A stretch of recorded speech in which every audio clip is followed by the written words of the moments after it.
Join. Oke, halo Bro Michael, Halo kabar Bro Daniel, sehat? baik, sehat, sehat, sehat.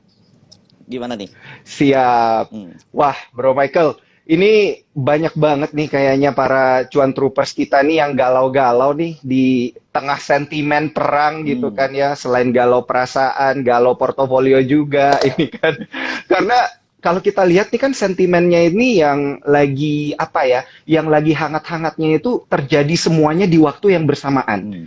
Suku bunga mau dinaikin, inflasi tinggi, terus kemudian ada perang, terus katanya kita masih dalam kondisi pandemi, ini semuanya terjadi di satu waktu gitu. Jadi ini kan bikin kita khawatir ya sama Bener. pergerakan-pergerakan pasar keuangan ke Hmm. depannya. Nah, ini untuk intro dulu nih dari Bro Michael sendiri ngelihat kondisi pasar kita ini sebenarnya kayak apa sih?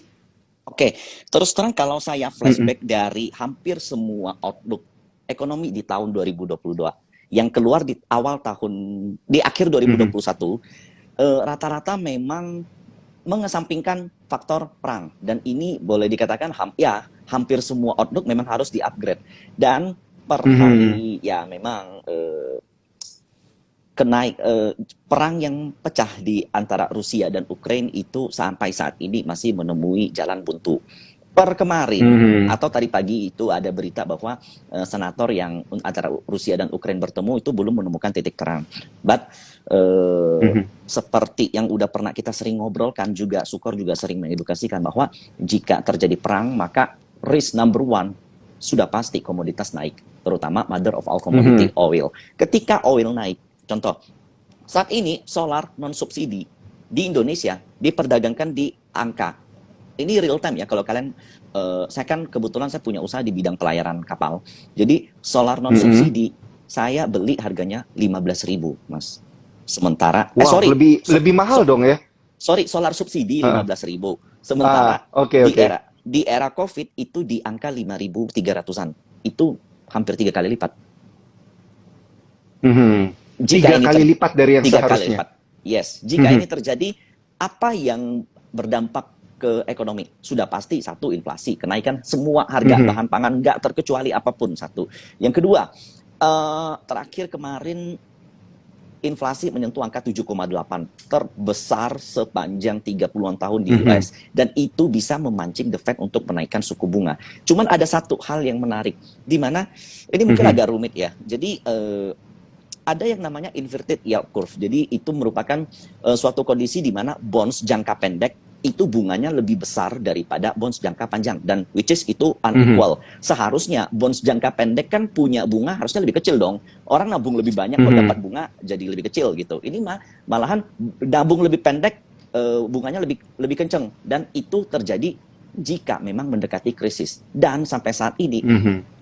bond yield curve itu memang tightening dari angka 75 BPS itu menyentuh sekitar 20-an. Dan jika Mhm. itu terjadi, maka soon akan terjadi krisis. Nah, cuman lucunya seperti ini, Hmm. Mas. Jika itu terjadi, maka mestinya berdasarkan pengalaman juga the Fed itu tidak pernah sekalipun dia menaikkan suku bunga di saat market sedang dalam keadaan volatil.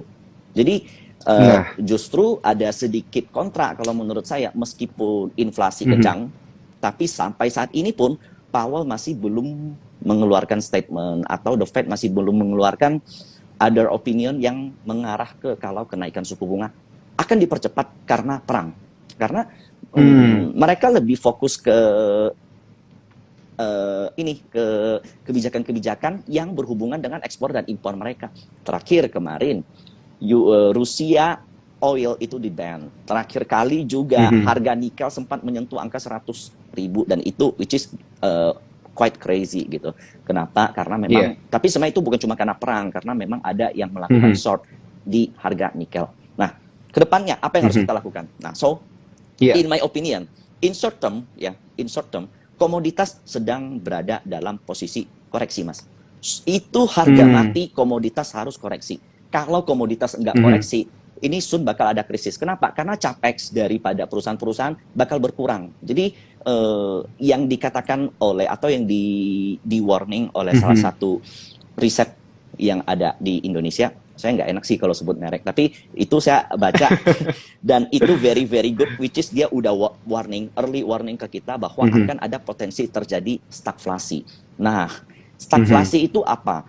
Mirip dengan inflasi tapi sedikit berbeda. Kalau inflasi, kenaikan harga barang itu terjadi karena ada permintaan.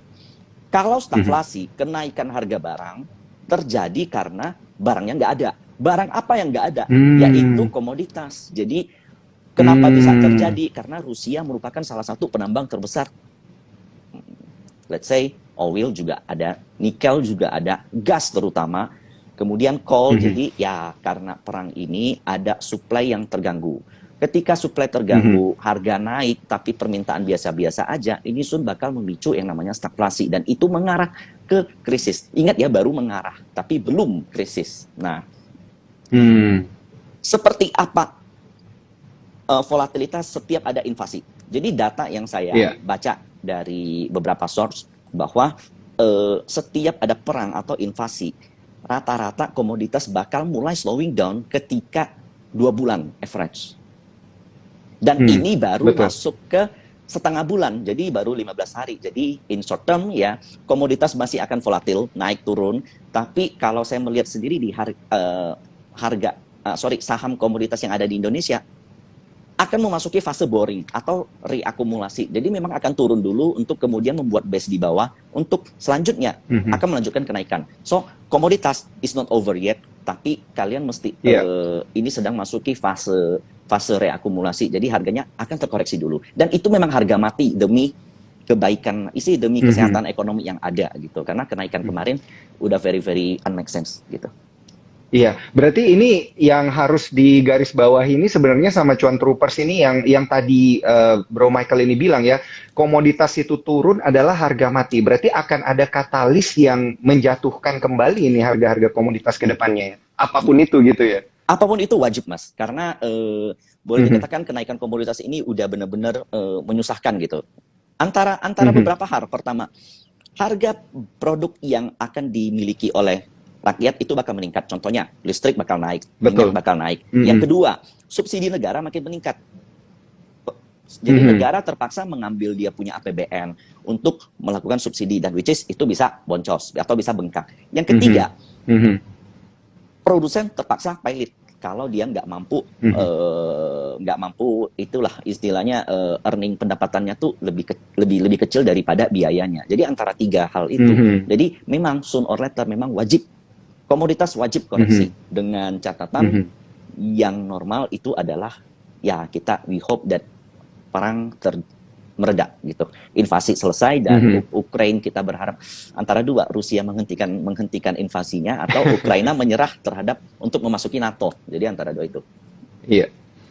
Ya pokoknya yang kita harapin itu ada kata damai lah ya nanti ya Bro Michael, karena kalau damai kan berarti semuanya kembali lagi jadi normal begitu. Nah tapi kalau kita lihat nih masih dalam kondisi perang, berarti untuk instrumen-instrumen berisiko kayak saham gitu-gitu tuh sebenarnya nggak bagus dong berarti, atau justru bagus nih view-nya untuk IHSG kita nih utamanya. Oke, kalau kita bicara tentang saham-saham yang sentuhan langsung dengan letak geografis di Ukraina dan Rusia, which is itu bursa-bursa Eropa seperti London, Amsterdam, MOEX, itu jelas very very risky. Bahkan MOEX dihapus listnya oleh MSCI, dan itu boleh dibilang suatu tindakan yang agresif dari MSCI. Jadi MSCI menghapus menghapus indeks MOEX gitu. Jadi dihapus dari MSCI, dihapus dari FTSE. Nah, bayangkan ketika itu terjadi, maka semua fund yang berada atau yang melakukan investasi di indeks MOEX itu harus cabut dong. Rusia itu emerging market. Nah, emerging market yang berada weightingnya itu 3,3% kurang lebih. Indonesia berada di angka 1,5%, which is sebenarnya Indonesia itu nggak jelek-jelek amat, karena Rusia itu negara yang besar sekali. Weightingnya cuma 3,3%.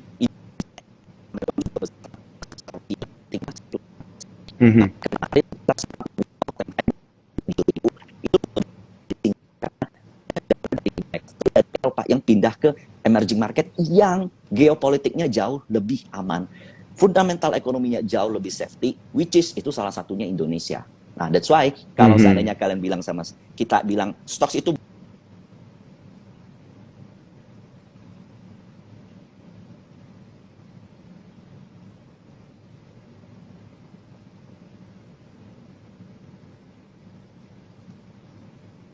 Cek. Baik. Ini sepertinya ada kendala teknis ya. Cuan Troopers nih, mohon maaf ini sepertinya ada kendala teknis ini sinyalnya bermasalah. Oh, yang hilang katanya KOMY-nya. Oke, kalau kita tetap tunggu KOMY hilang nih. Oh iya bener ya hilang ya. Aduh, sorry nih, mohon maaf banget ya ini para Cuan Troopers pas di tengah-tengah lagi ngomongin instrumen saham seperti apa malah kepotong nih. Coba-coba kita cari lagi Bro Michael Yo, udah ada belum? Oke, siap, langsung kita undang lagi. Nah, ini sambil nunggu Bro Michael Yo, jangan lupa ya diklik itu di komen ifom.sukorsekuritas.com bergabung di komunitas Cuan Troopers gitu ya supaya dapat insight-insight menarik. Oke, sorry Bro Michael, tadi sepertinya ada kendala teknis gitu ya. Kita lagi seru banget ngomongin bursa-bursa yang ada di global gitu. Contohnya yang kayak yang bersinggungan langsung dengan Rusia itu gimana ya risikonya lebih tinggi gitu ya pasti ya. Tetapi Indonesia tadi not bad gitu. Kalau nggak salah tadi sempat kepotong di bagian sana. Bener. Sorry sebelumnya ini saya terpaksa nggak pakai wifi. Aneh sih belakangan kalau nge-live Ah, bareng suka putus. Oke, Eh, oke, eh, siap. nah, nah sebenarnya Cuan Troopers ini setia kok nungguin nungguin Bro Michael. jadi eh, karena letak geografis dan hubungan bilateral Mhm, ekonomi kita dengan Rusia minim dibanding dengan di China atau di Malaysia, let's say, maka mhm, kita memang mendapatkan keuntungan paling besar dari situ. Nah, meskipun iya. terjadi perang invasi seperti ini, kalian boleh perhatiin ya, rata-rata, let's say dari semenjak invasi Ukraine selama 15 hari, IHSG itu rutin 3 minggu inflow foreign gitu. Kan aneh. Mhm, Nah, per mhm, hari ini juga komoditas contohnya salah satu yang favorit teman-teman yaitu Adaro kalau di call, itu juga mhm, masih foreign inflow. Pertanyaannya kan, mhm. kenapa di saat market seperti ini, kenapa Adaronya mereka nggak masuk kemarin-kemarin aja? Kenapa sekarang? Betul. Nah itu in my opinion karena memang karena ada perang, indeks kita itu menjadi salah satu yang safe haven untuk mereka. Nah, for your information ya, aduh ini aku harus buka dulu nggak tahu sinyalnya Iya, ada apa enggak. Jadi IHSG itu siap. diperdagangkan di PI kisaran eh, sebentar ya, saya coba lihat datanya. Iya.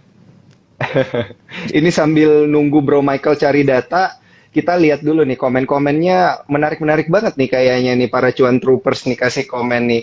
Ada yang nanya tadi tentang saham-saham batubara juga, ada yang nanya tentang Adaro. Kebetulan banget nih soalnya kita ngomongin tentang Adaro, Bro Michael. Terus Hmm. ada yang ngomongin tentang Bali United nih, apa kabar katanya di tengah kondisi perang. Ini lucu juga nih kayaknya, boleh kita lihat nanti ya. Mungkin ada view teknikalnya seperti apa.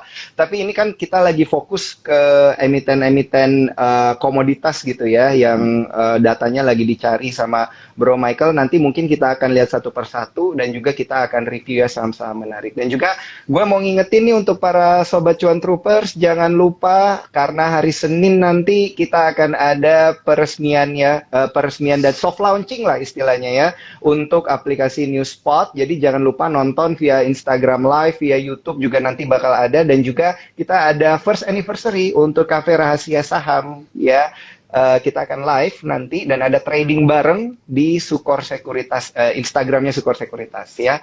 Oke, Jadi Bro Michael, ya, ya. Hmm. IHSG diperdagangkan di PI kisaran 15,8 atau let's say 16, sementara di US bursa Mhm. Mhm. Amerika rata-rata diperdagangkan di 3 kali lipat atau kurang lebih hampir 50 atau 60 kali PI. 50 kali Mhm. PI. Nah, Mhm. ketika terjadi masalah geopolitik seperti ini sebenarnya boleh dikatakan eh, faktor fundamental itu jadi sedikit bias dalam waktu pendek. Nah, that's why yang lebih Iya. mempengaruhi saat ini, yang lebih mempengaruhi flow bursa atau struktur bursa adalah geopolitik. Nah, kita Mhm. perhatikan valuasi IHSG dibanding dengan semua negara lain, which is kita very very very very cheap dibanding dengan mereka. Nah, pertanyaannya begini, Hmm. kalau memang kita murah, kenapa tahun lalu kita nggak dapat inflow? Kenapa kita diam-diam aja sementara Nikkei all time high, China all time high, Dow Jones all time high, Nah, iya betul. nah Nasdaq, S&P, jawabannya Heeh. permasalahannya satu. Jadi Mhm. boleh dikatakan hampir seluruh uang atau market atau money yang ada di uang yang ada di pasar modal di seluruh dunia itu hanya akan berpindah-pindah dari yang bisa memberikan return besar Ketika udah mulai returnnya Mhm. mengecil, dia akan pindah ke tempat yang bisa memberikan return yang besar lagi. Nah, di Iya. tahun lalu, mulai dari GDP, mulai dari inflasi, kita semua kalah dari negara tetangga. Bukan cuma dari US, kita nggak bisa bandingkan dengan US karena Iya. terlalu jauh. Tapi dengan Southeast Mhm. Asia aja, Southeast Pacific, itu kita dibandingkan dengan China, dibandingkan dengan Malaysia, dibandingkan dengan Singapura, Jepang apalagi. Itu angka inflasi kita, angka GDP kita, itu benar-benar jauh, Mas. Nah, that's why Mhm. kenapa sih harus investasi di Indonesia sementara negara lain lagi kebut-kebutan, PE mereka naik kenceng, BBV mereka naik kenceng. Iya. Makanya meskipun murah, kita nggak mendapatkan inflow apapun, kecuali di saham-saham teknologi. Itu terjadi di tahun lalu. Mhm. Bagaimana yang Betul. terjadi dengan tahun ini? US sudah menurunkan target ekonominya, slowing down. China Mhm. semenjak kasus Evergrande, semenjak kasus tech yang leak, tech yang bocor di situ, dia juga akan slowing down ekonominya. Mhm. Dengan kenaikan suku bunga, maka the Fed akan mengurangi jumlah uang yang beredar, yang which is dia sedang mengerem ekonomi atau Mhm. pertumbuhan ekonomi yang terjadi di US. Sehingga itu memberikan keuntungan untuk kita. Nah, itu alasannya kenapa Mhm. tahun ini kita akan lebih unggul dibanding dengan mereka. Nah, teman-teman coba perhatiin deh. Dow Jones year to date berapa, IHSG year to date berapa. Nanti baru ketahuan. Iya, nah ini yang perlu kita perhatikan ya. Tadi berarti emang nggak bisa dianggap remeh ya ini kita sekarang ya di tengah Hmm. kondisi sentimen-sentimen yang ada. Walaupun kan kemarin emang data ekonomi kita sedikit deflasi gitu ya, tapi view-nya ini berarti di sepanjang tahun ini masih tetap lebih baik dari tahun lalu gitu ya secara keseluruhan. Yes, karena perlu sedikit diingat tahun depan ya tahun depan kita akan memasuki Mhm. era pemilu, di mana era pemilu biasanya Iya, market betul. market market kurang oke gitu, karena Mhm. karena para investor tuh paling nggak demen kalau seandainya emiten kan banyak yang masuk ke politik atau ada permainan di situ, Mhm. biasanya nggak suka, biasanya market agak jelek di situ, jadi this year mesti dimanfaatin.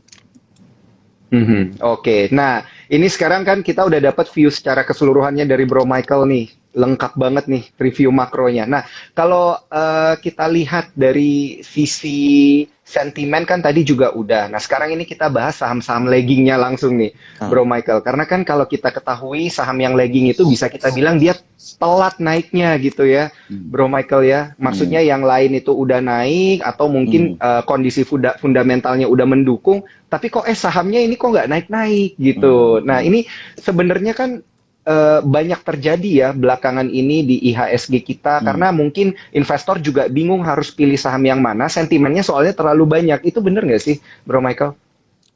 Kalau in my opinion justru saat ini sektor Mhm. yang jalan itu terbatas. Yang pertama, Ah, hmm, oke. consumer itu masih belum dapat Mhm. flow sama sekali. Teknologi Mhm. malahan outflow, wajar karena dia udah naik kencang, jadi Mhm. wajar kalau dipindah. Banking per sekitar 2-3 hari lalu atau let's say minggu ini itu juga udah exhausted. Mhm. Kenapa wajar? Kenceng banget banking dari BNI, BCA, BMRI itu semuanya udah kenceng. Jadi wajar kalau mereka koreksi. Nah, saya melihat justru ada rotasi yang cukup baik meskipun nggak ke seluruh sektor. Salah satu yang masih lagging itu adalah properti. Mhm. Nah, that's why saya melihat ada potensi minggu depan itu sektor properti Mhm. yang akan mendapatkan flow. Sementara banking dan komoditas masih slow down dulu. Gitu. Wah, ini langsung banyak nih komen bermunculan nih Bro Michael nih properti, properti, properti katanya. Nah, ini kalau emang properti nih Bro Michael yang kemudian akan punya peluang Hmm. di beberapa waktu ke depan itu sebenarnya katalis apa sih yang mendukung? Apakah ada hubungannya dengan kenaikan harga komoditas? Sebenarnya kalau dibilang katalis dari properti, menurut saya Mhm. minor ya, minim. Kenapa? Karena Iya. BI rate kan sebentar lagi pasti naik, nggak mungkin turun, minimal sama. Betul, Nah, betul. tapi pemerintah masih memberikan insentif berupa DP yang murah, pajak yang murah, Mhm. kemudian Mhm. KPR saat ini tuh kalau saya nggak salah bisa sampai 30 tahun, which is itu Hmm. tenornya diperpanjang. Nah, lalu yang paling Mhm. penting in my opinion adalah seperti ini. Uh, jadi properti itu selalu menjadi hedging bagi investor untuk Hmm. mengamankan nilai asetnya. Nah, salah satu hedging yang paling safety, yang paling low risk itu adalah gold, which is gold. Kemudian Betul. bond, reksadana. Nah, yang terakhir adalah properti. Nah, sekarang gini, Mhm. Acuan emas Antam kalau nggak salah udah 1 juta per gram, kalau nggak salah. Mhm. Dari 700.000. Mhm. Sementara oil udah kemana-mana, CPO udah kemana-mana. Sementara bond itu juga harganya udah lumayan mahal, which is. Nah, seandainya harga gold yang dari 700.000 sampai 1 juta udah naik sekitar 40%, sementara properti baru naik 5%, 10%, which is itu lagging kan. Nah, that's why menurut Iya. saya properti, which is itu menjadi salah satu incaran bagi investor untuk mengamankan nilai asetnya. Karena itu investor itu properti itu selalu menjadi hedging bagi investor untuk mengamankan nilai aset. Nah, jadi itu in my opinion seperti itu. Apalagi we know that kemarin banking flow-nya kenceng, nah biasanya memang turun keturunannya, salah satunya properti, dan hari ini yang naik Properti, kenceng ya. tuh konstruksi. Konstruksi sebenarnya masuk ke dalam properti sih, tapi terakhir Aha. sektornya dipisah, itu saya masih belum pelajari gitu.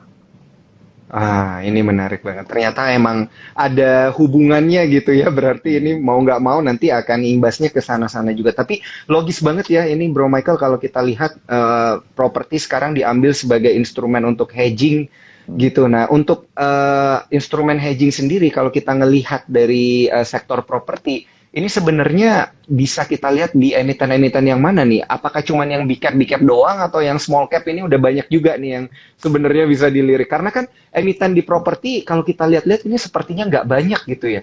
Mm-mm. Kalau seandainya big caps dari properti nggak banyak memang, which is ada BSDE, Mhm. ada SMRA, ada Ciputra. Itu all semuanya bergerak bullish. Trennya udah mulai berubah dari Mhm. sideways ke bullish. Jadi kalau seandainya kita bicara ke fase-fasean week off ya, kan ada akumulasi, Iya. Mhm. partisipasi publik, lalu distribusi. Nah, saat ini tuh baru early dari partisipasi publik. Jadi ini belum telat. Meskipun kemarin udah naik sekitar belasan atau 20%, itu belum telat. Karena itu naiknya tuh dari bottom. Itu in my opinion. Nah, Mhm. next biasanya kalau propertinya udah jalan, dan kemudian udah mulai lelah gitu, biasanya turunan properti itu banyak sebenarnya. Kalau turunan properti ada, let's say, LPCK, LPKR, MDLN, lalu ada ASRI, ada BES, ada Mhm. Demas, ya banyak. Tapi so far, in my Mhm. opinion, akan jauh lebih baik kalau kita put our porsi di big caps-nya. Kenapa? Karena saat ini memang kita masih mengandalkan foreign flow dan fund flow. Belum ada flow yang Hmm. oke dari retail gitu. Jadi retail saat ini Hmm. tuh demennya scalping, Mas. Jadi nggak ada flow gitu. Boleh dibilang flow masuk langsung keluar Bener gitu. banget. Jadi rata-rata saham kalau seandainya di saham kecil ya jadinya sideways terus gitu. Jadinya begini terus. Yang bisa tangga ke atas itu mesti yang memang ada long term buyer gitu. Long term buyer itu ya which is buy side foreign atau fund gitu. Oke, oke, oke. Bro Michael, ini kita coba lempar pertanyaan ya ke para Hmm. cuan troopers kita yang mau bertanya. Ini tolong pertanyaannya dimasukin ke kolom question and answer ya, karena di kolom komentar ini udah rame banget nih, udah nggak bisa kebaca nih, udah sampai nggak bisa kebaca semua nih pertanyaannya. Jadi langsung masukin aja pertanyaan-pertanyaannya di kolom question and answer. Akan coba gue baca ini satu-satu ya. Ini yang pertama nih, pertanyaan dari Martley_ARS. Nah, ini agak merembet dikit nih, Bro Michael. Dia nanyanya apakah saham Bank BBTN akan diuntungkan dengan naiknya properti? Masih ada hubungannya dengan properti? Iya. Kalau kita bicara secara teori, ya kenaikan properti mestinya Mhm. akan menguntungkan BBTN sebagai salah satu proxy bank Mhm. yang memang sering memberikan KPR ya, loan rate. Mhm. Jadi loan rate, sorry. Nah, jadi BBTN juga bisa menjadi salah satu menurut saya kuda hitam dalam pembelian properti. Tapi dia nggak big caps ya. Jadi Mhm. BBTN itu boleh dibilang second liner lah daripada banking. Dan itu Mhm. pergerakannya pergerakan today juga foreign masih akum, dan which is itu Mhm. saat ini potensi dia nyentuh 1820-50, next ke 2000 itu possible banget untuk BBTN. Berarti masih ada prospek. Ini berarti medium term ya kita Betul, bilangnya ya, Bro betul, Michael. betul. Oke, oke, oke, oke. Nah, ini ada yang tanya juga dari cuan troopers kita. Ini kita masih bahas terkait dengan properti ya. Nah, ini ada yang nanya nih. Langsung dari Mahendra_Jaya 18. Thank you banget pertanyaannya. Dia langsung nembak nih, Bro Michael. Dia nanyanya, jadi kalau properti mendingan saya lihat yang mana nih katanya. Kalau Langsung nembak nih gimana nih? uh, paling stabil ya, kalau itu tergantung dari tipe investor. Nah, kalau kalian suka yang paling stabil, itu ada di BSDE. Kalau seandainya kalian suka high Mhm. beta, yang geraknya paling kenceng dulu, biasanya SMRA. Nah, Mhm. kalian tinggal pilih. Kalau saya di SMRA. Oke, Average, SMRA sama BSDE. SMRA tadi sama BSDE ya. Hmm. Kalau dari SMRA sendiri ini gimana nih ngelihat support resisten dan juga Oh, level-level yang perlu diperhatikan oleh cuan troopers kita? Karena dari kemarin ini kayaknya masih banyak cuan troopers kita yang belum percaya gitu kan. Kenapa hmm, sih properti? Kenapa sih hmm, properti gitu? Masih berusaha mencari katalisnya seperti apa? hmm. Ada sedikit yang perlu teman-teman perhatikan, tapi ini sekedar masukan Mhm. aja, nggak perlu Iya. dijadiin patokan. Jadi Mhm. Darvas, Mhm. sorry bukan Darvas, ini dari Livermore. Jadi Livermore itu Mhm. seorang trader yang hampir tidak pernah memperdulikan sama yang namanya faktor luar gitu. Jadi dia tuh old Hmm. school banget. Dia benar-benar hanya perhatiin sektor, dia hanya perhatikan harga, volume, habis itu dia putuskan entry. Nah, sometime ketika Livermore mendapatkan insider gitu, jadi info-info katalis, itu Mhm. tradingnya malahan hancur. Malahan jadi yang harusnya Iya. dijual dia beli, yang harusnya dia beli dia jadi dijual. Sampai dia memutuskan bahwa jika ada suatu kenaikan saham, volumenya kencang, akumulasinya ada, maka dia akan Mhm. stop mencari alasan atau stop mencari katalis. Karena Mhm. terkadang ketika kita udah mendapatkan katalisnya telat, keburu telat. Nah, jadi kalau Betul. itu opini dari kacamata seorang trader, nggak perlu diikutin juga, karena menurut saya juga memang kita nggak bisa blank chart sekarang, hanya murni technical analysis. Mhm. No, you must at least you must know structure market yang menggerakkan technical analysis itu seperti apa. Itu satu. Nah, Mhm. Ciputra sendiri di bawah 800 sampai 770 atau 750 makan aja. Kalau lewat dari 820, which is dia bakal at least ke 900. Dari 800 ke 900 kan 100 poin, itu ya Iya. 11-12% dapat lah. Iya, dan itu iya lumayan banget loh, kapan lagi ini. Iya. Langsung ngalahin inflasi, langsung ngalahin suku bunga. Dapat lah, yang penting entry-nya bener ya tadi di Mm-mm. level-level yang Bro Mm. Michael bilang. Nah, ada yang nanya tadi SMRA katanya entry-nya gimana ini Bro katanya. Ya, di bawah 800. Saat ini tuh konsol. Jadi semenjak Heeh. kemarin kenceng, itu saya entry-nya di pucuk. Saya entry-nya benar-benar di pucuk, Oke. di closing. Habis itu dibawa turun, saya minus 2%, habis itu rally lagi 13%. Nah, saat Mhm. ini kalau seandainya teman-teman mau beli, masih oke dengan catatan enggak close di bawah 750 atau 770. Ini saya Oke. enggak suruh kalian beli karena saya udah punya ya, tapi which is menurut saya Mhm. memang properti menjadi sebenarnya sebelum kenaikan ini juga saya ada post di Instagram saya yang satunya, itu teman-teman boleh cek. Mhm. Cuman sempat break support sedikit, tapi di last supportnya rebound. Nah, kalau teman-teman jadi Ah. bisa nangkep di situ, itu keren banget. Saya aja nggak nangkep di situ. Saya telat masuknya. Jadi 800 sampai 770 sampai 750 ya it's okay. Stop loss-nya di bawah 750 lah. Oke, berarti ini udah sebenarnya ini level-level good to buy ya, karena hari ini SMRA tutupnya di 805 nih Bro Michael. Mm-mm. Kalau teman-teman Masih mau level-level good to buy. kalau Mhm. teman-teman mau di bawah 800 bertingkat sampai turun, sebenarnya udah profit, Heeh. kan?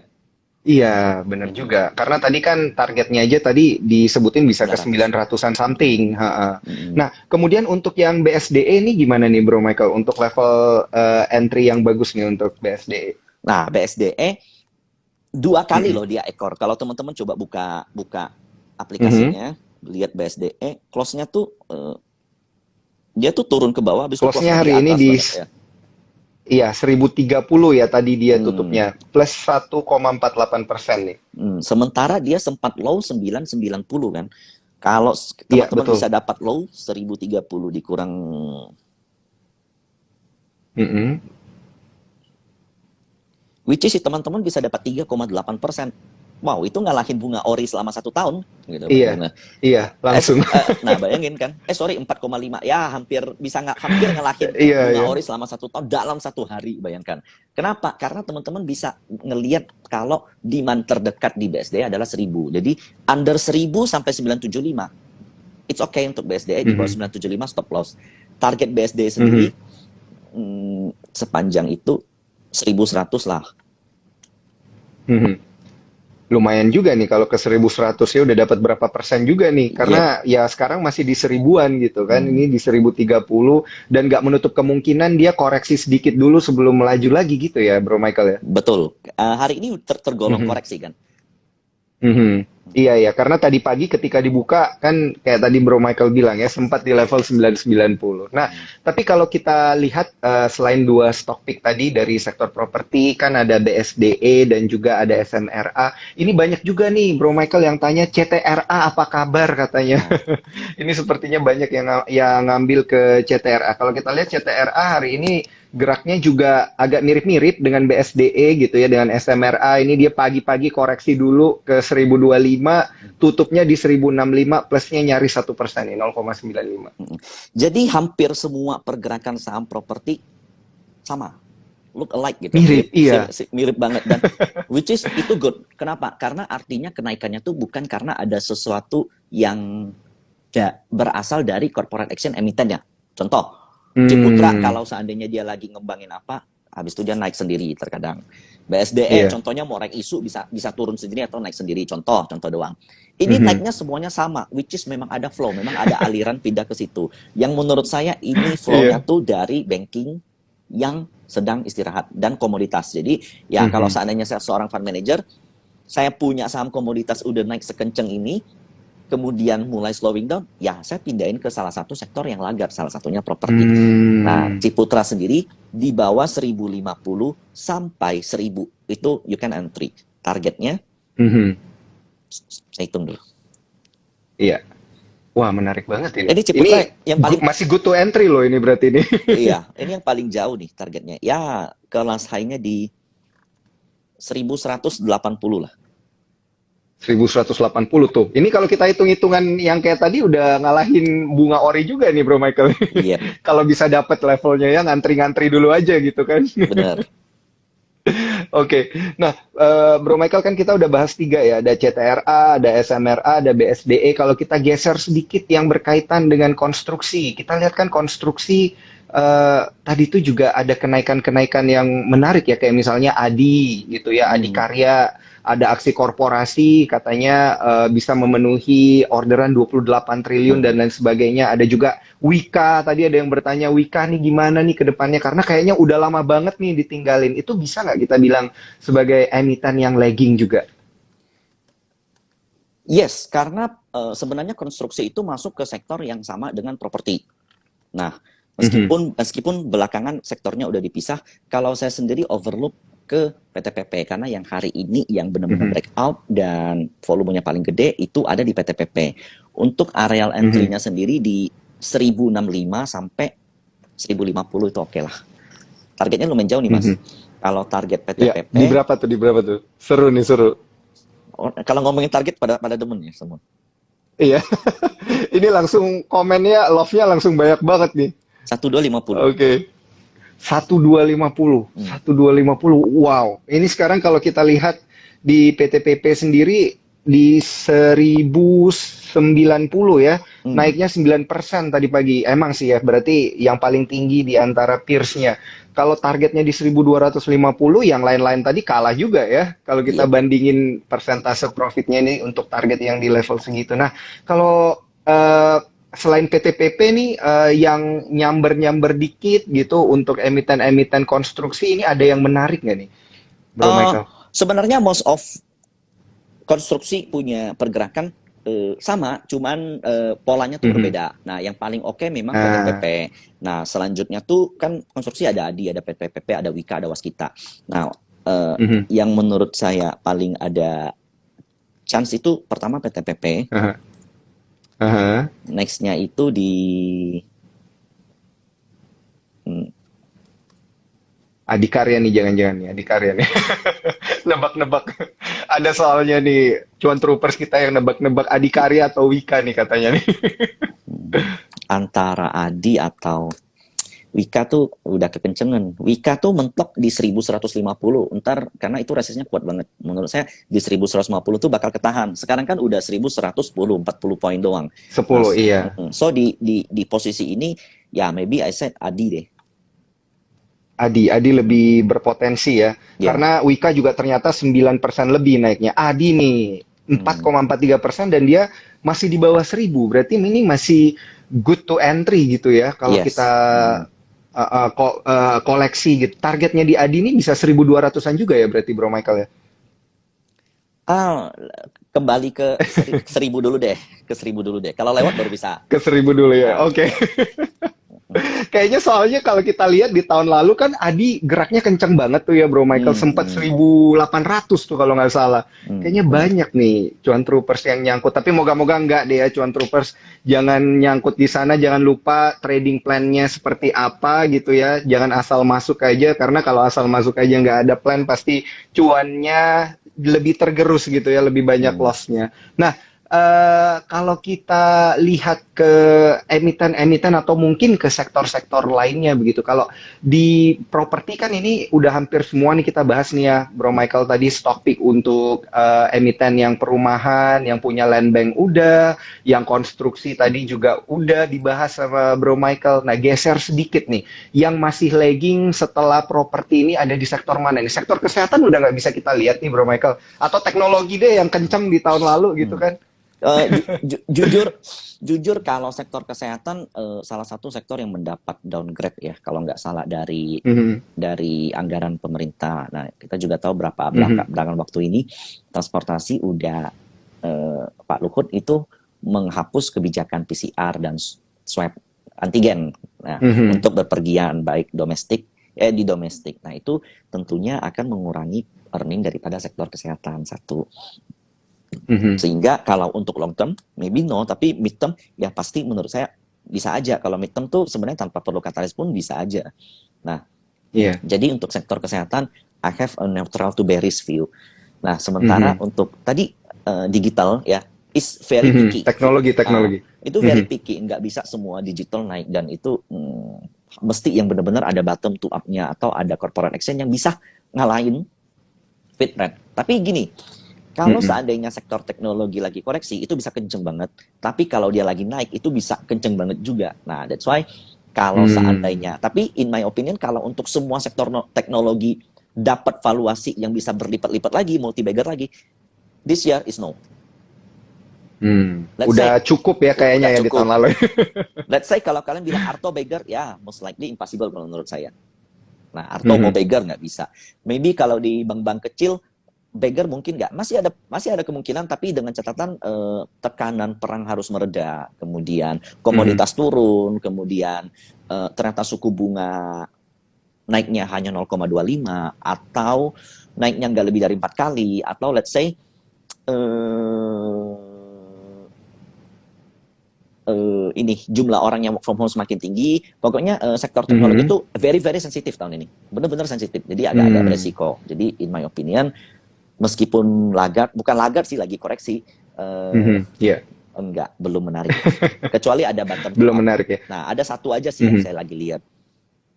Nah, apa tuh? Ini boleh nih kasih bocoran-bocoran dikit nih. Ya, yang di cover sama Sukor, BBYB.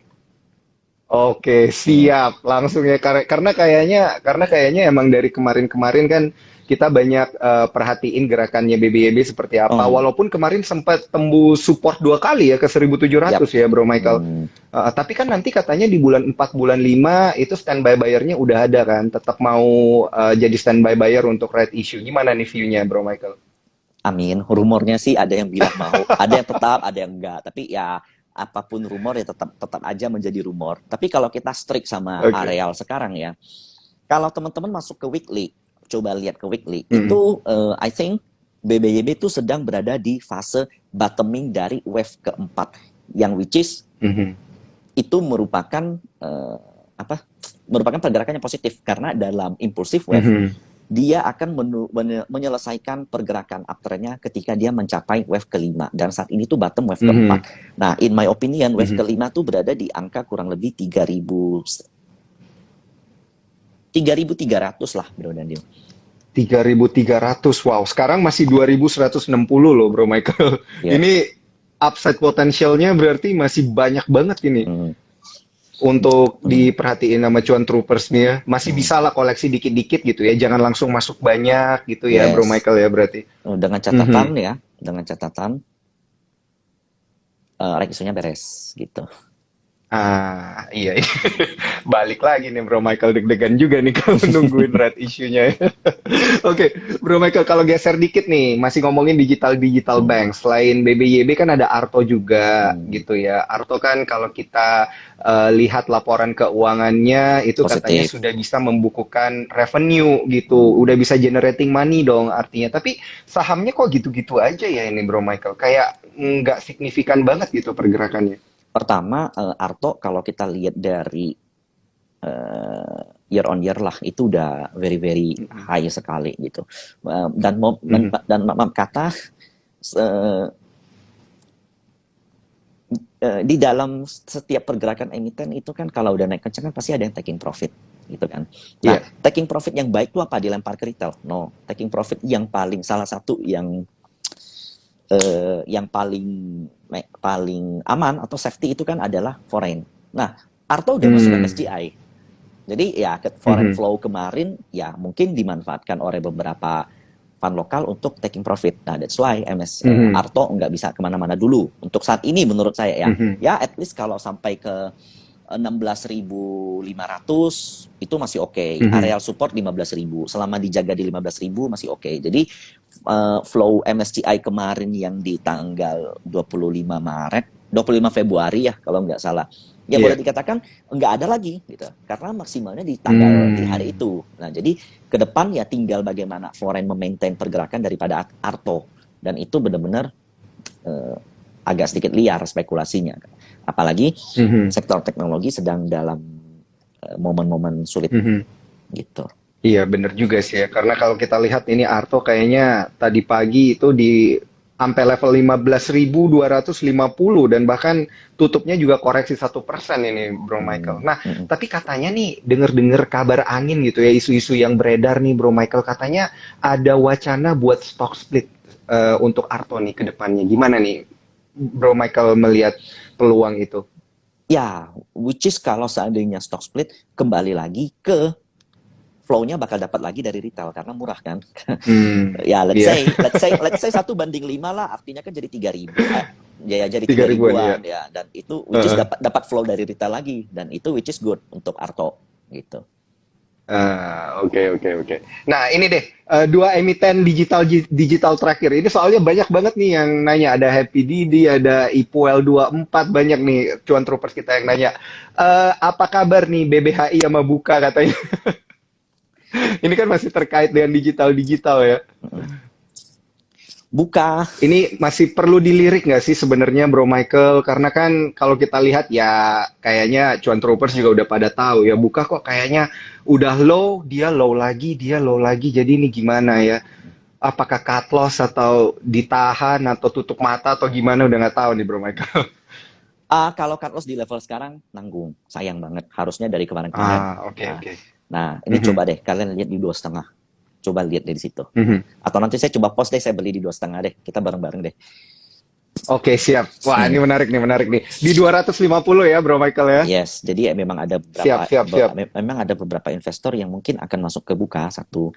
Nah, di Mhm. level-level di bawah 300 itu valuasinya dibanding IPO kan udah very very very very murah. Meskipun masih bisa lebih murah, tapi Iya, iya. nah nanti coba diperhatiin aja di 2,5 kalau Buka. Di 250 ya. Ini Yes. soalnya harganya masih di Rp284 ini. Ditunggu Hmm. atau mungkin boleh pakai di aplikasi Sukornya, di aplikasi Spotnya nanti dipakai fungsi ininya ya, GTC gitu ya. Jadi Hmm. bisa taruh antrian duluan gitu. Nah, Bro Michael, yang terakhir BBH ini untuk yang digital-digital nih. BBHI so far masih tertekan ya. Menurut Mm-mm. saya untuk saat ini mendingan avoid dulu.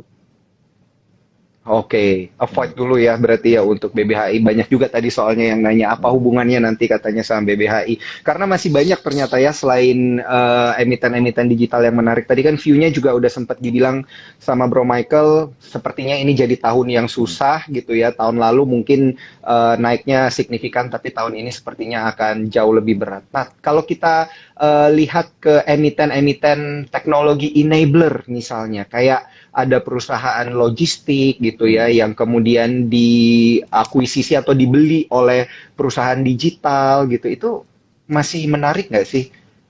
Apa nih? emitennya nih. Emiten, emiten iya kan katanya tuh kemarin tuh Hmm.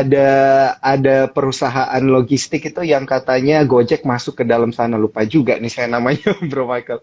Itu Hmm. katanya menarik untuk diperhatikan. Nah, kalau misalnya ada emiten itu, apakah itu juga menarik gitu, teknologi enabler? Nah, itu satu. Sama yang kedua, misalnya kayak emiten-emiten tower-tower gitu. Ini kan juga teknologi enabler gitu kan. Nah, itu menarik nggak sih sebenarnya?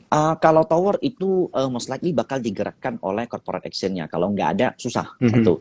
Contohnya mhm. TBIG sebentar lagi akan ada tender offer. Contohnya Excel mengakuisisi LINK. Lalu ya mungkin itu. Lalu kalau untuk sektor logistik ya tadi sama Mhm. pergudangan itu to be honest bullish semua di tahun ini. Oh, berarti Hmm. memang ini ya masih perlu dilirik ya Yes. untuk ini sendiri, untuk emiten-emiten pergudangan gitu ya logistik. Mm-mm. Nah, ini ada hubungannya juga nih berarti dengan sentimen yang kita bicarakan di awal tadi perang dan lain sebagainya itu ada ya yang Yes. mempengaruhi ya. Betul. Betul. Mhm. Oke, oke. Nah, tadi ada yang bilang salah satunya MPPA katanya Matahari Putra Prima gitu. Nah, ini gimana nih? Spekulasi saya di MPPA sampai saat ini Heeh. berhasil.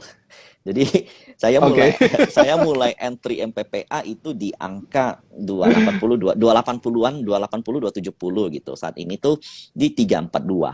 Nah, kalau seandainya MPPA bisa ngelewat angka 360 atau 350, dia akan bergerak bullish ke Mhm. 500. Nah, jadi saat ini tuh bulan minggu depan itu momen-momen pengujian resist pertamanya. Pertama kali dia nguji resist. Jadi Oke. tertinggi dia itu kan sempat di angka 384 dan minggu depan tuh bakal diuji. Nah, kalau seandainya itu lewat maka dia plong ke 500. Apakah ada potensi untuk kalau saya ngelihat flow yang ada saat ini, yes, ada potensinya ke 500. Meskipun ini ingat ya, Oke. ini disclaimer on dan ini saham yang beresiko. Oke. Disclaimer on ya ini berisiko. Oke. Ini saya udah dibantu nih tadi ada cuan troopers kita yang bantuin saya ingetin nama emitennya tuh MMLP, MMLP, Mega ya, Manunggal I Pria. know. I know. Aduh lupa tadi. Saya, Mohon maaf nih. Terlalu banyak emiten soalnya nih Bro Michael. yes, MMLP, I think sebentar lagi dia akan mengakhiri masa sideways-nya. Di mana Iya. mungkin kalau seandainya kumpulin di market, dia tuh capek gitu karena nggak liquid, makanya dia harus tender offer atau akuisisi gitu. Di harga berapa? Heeh. Hmm, mungkin kalau saya sebut bukan ranah saya ya, tapi in my opinion Mhm. ya, kalau Iya. MMLP bergerak dari 525 sampai 500 lah sampai 475, Mhm. you can add. Mhm. Di mana kalau untuk menyentuh 650 itu enteng untuk MMLP. Hmm. Oke, ini berarti masih bisa kita bilang lagging nggak nih Lagging. emiten-emiten kayak Yes, gini nih? lagging. Oh, Udah masih lagging. lagging ya? Mm-mm. Oke, siap Bro Michael. Langsung nih nanti kita coba entry di level yang sama ya Bro Michael ya. Oke, Bro Michael. Nah, kalau kita geser nih, tadi kan udah teknologi, tech enabler dan lain sebagainya. Yang terakhir deh ini, karena kita cuma sisa 8 menitan nih buat Mm-mm. diskusi.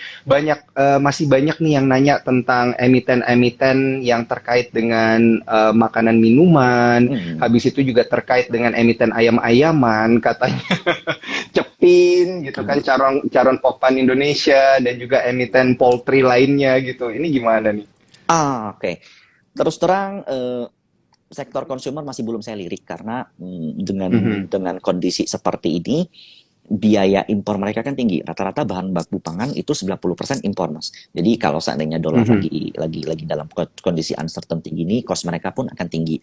Tapi I mhm, overlook that ke poultry di mana kemarin Java itu sempat ada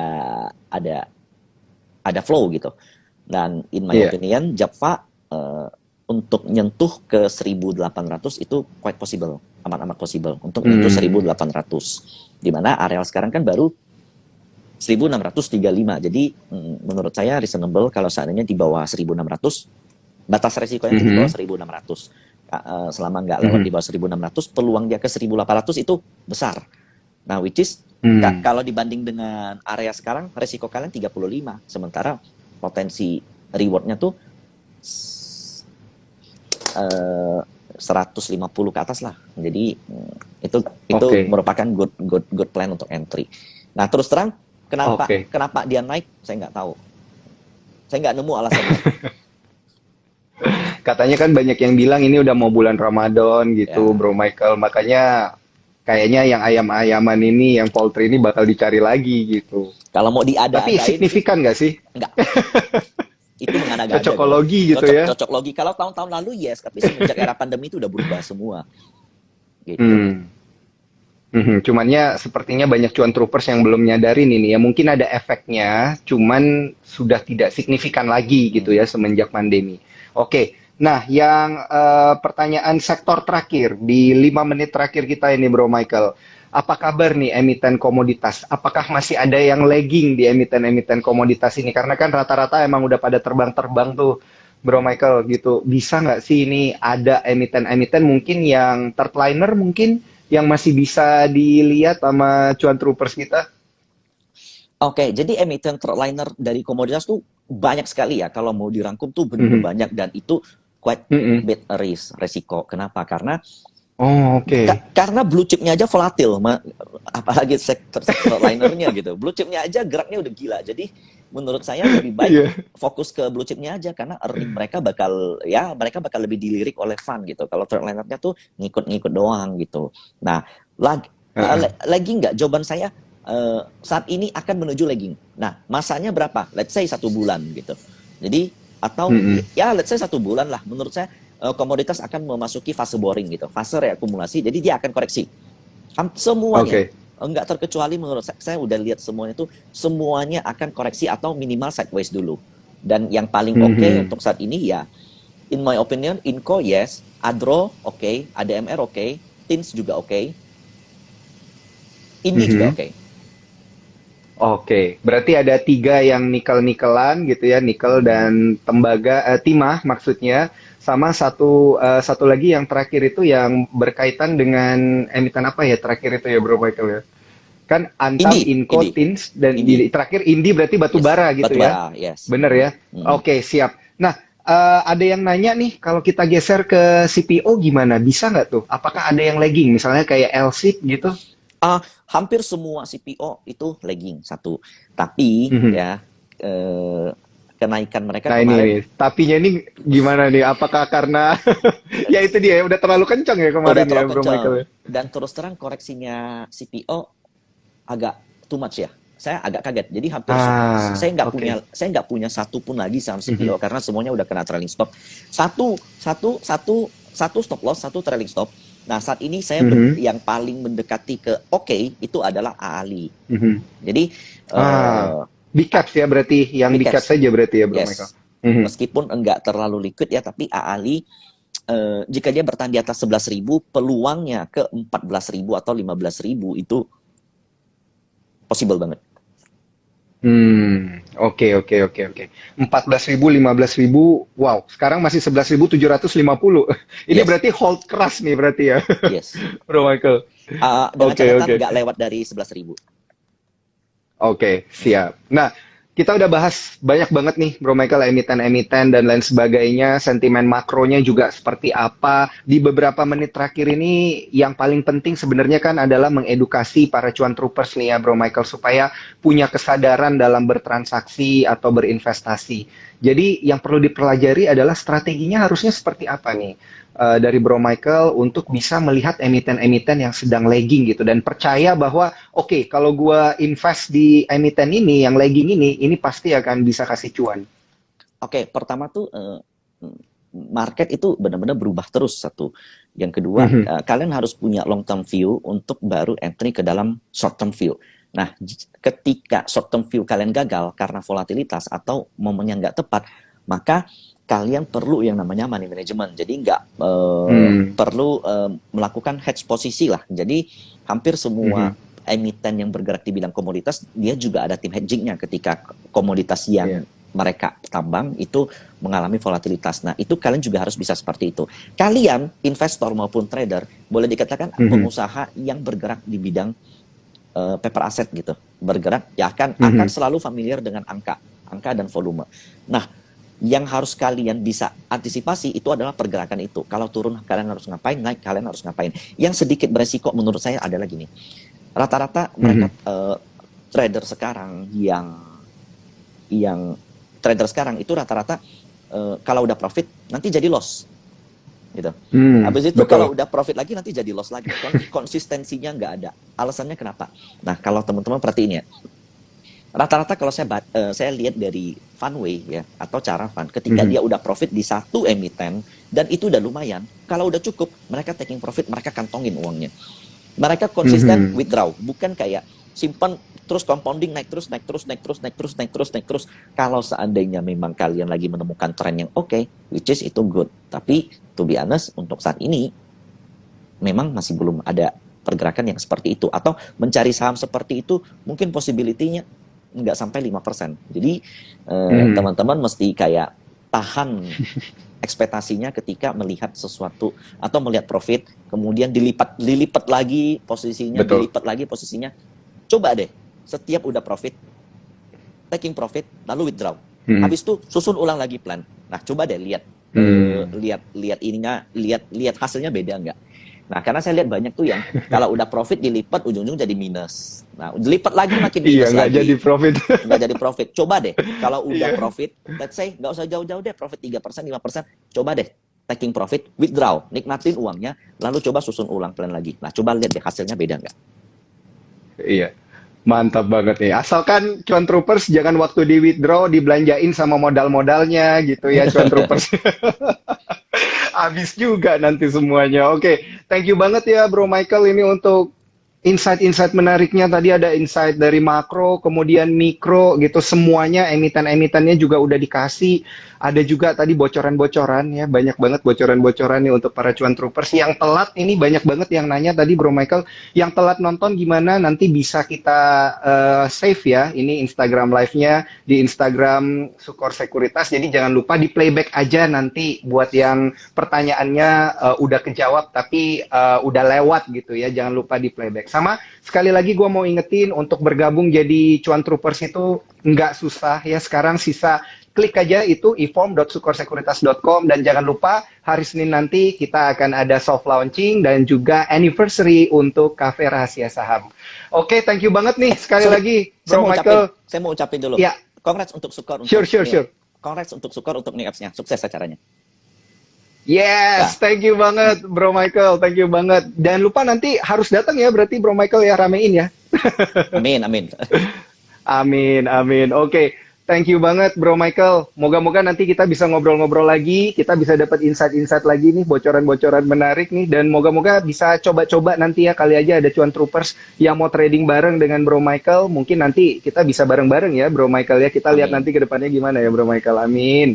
Oke, thank you banget, gue ucapin buat para cuan troopers kita yang udah bergabung nih, banyak banget yang udah bergabung, tadi ada 2.800-an, 2.900-an yang stay, thank you banget udah nonton IG live kita malam hari ini. Moga-moga cuan selalu para cuan troopers. Gua mau ucapin juga happy weekend ya, dan happy cuan untuk para cuan troopers. Gua Daniel Wiguna pamit, sampai jumpa.